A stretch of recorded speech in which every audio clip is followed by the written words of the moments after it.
అబ్బో ఇక్కడ కేజీ చీరలు కొంటే అర కేజీ చీరలు ఫ్రీ అంట. మంగళ్య షాపింగ్ మాల్, కేజీల్లో సేల్, టన్నుల్లో ఆనందం. గోపాల్పురం నియోజకవర్గంలో నిన్న జరిగిన ఒక విధ్వంసకర కార్యక్రమం. జగన్మోహన్ రెడ్డి గారు మీరేమో రైతుల కోసం వస్తున్నామన్నారు, అయితే రైతులు ఎక్కడున్నారు? అసలు రైతులేరి?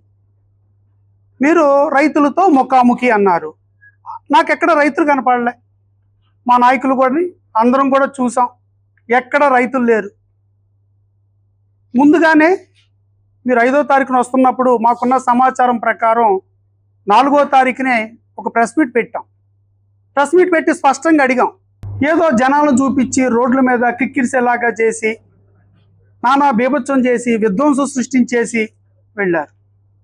మరి నిజంగా మీకు సమస్యల పట్ల నిబద్ధత, సమస్యలకి పరిష్కారాలు వెతకాలనే నిజాయితీ మీలో ఉండుంటే మీరు అసెంబ్లీకి రావాలి కదా.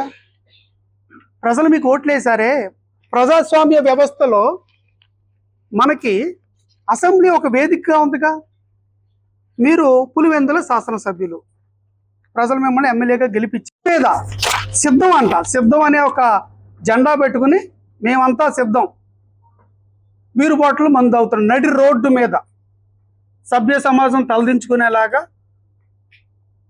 ప్రజలు తిరిగే నడి రోడ్డు మీద పట్టపగలు మందేసేత్తు జగన్ అన్న నేను మందేశాను, సిద్ధంగా ఉన్నాను, వచ్చాయి.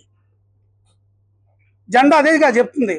అన్న మందు తాగుతున్నాను, కాసేపట్లో బాటిల్ అయిపోగానే సిద్ధం అన్నా, నేను రెడీగా ఉన్నా. చెల్లి గారు పాపం ప్రజల్లోకి వచ్చి తండ్రి లేని బిడ్డ మా అన్నను అన్యాయంగా జైల్లో పెట్టారు, అమాయకుడు నోట్లో ఏలు పెడితే కొరకలేడు, అసలు సాధుజీవి ఇలాంటి మీరు జైల్లో పెట్టారని ఊరు వాడ తిరిగి పాదయాత్ర చేసి పార్టీని బతికించి పాపం వీరి తల్లి గారు రోడ్ల మీద రాత్రి పగలు శ్రమించి చెమటోడ్చి తండ్రి లేని బిడ్డ అని 2 ఆడతల్లులు బహిరంగంగా రోడ్ల మీదకి వచ్చి ప్రజల్లోకి విన్నపాలు చేస్తే ప్రజలు జాలిపడి ఒక్క అవకాశం అని ఇస్తే చెల్లి పరిస్థితి ఏంటి?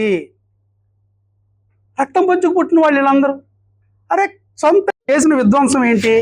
పాపం చిన్న బడ్డీ కొట్టి పెట్టి నడుపుకుంటున్నారు. విధ్వంసం టిఫిన్ కొట్టు పెట్టుకుని నడుపుకున్న వాళ్ళని ఆ షాపులు చూడండి ఎంత విధ్వంసం. ఏంటి మీ సమాధానం? వీళ్ళకి రైతుల కోసం వచ్చాన్నారు. ఏం చేయాలి? మీరు రైతులు చేసిన మేలు ఇది.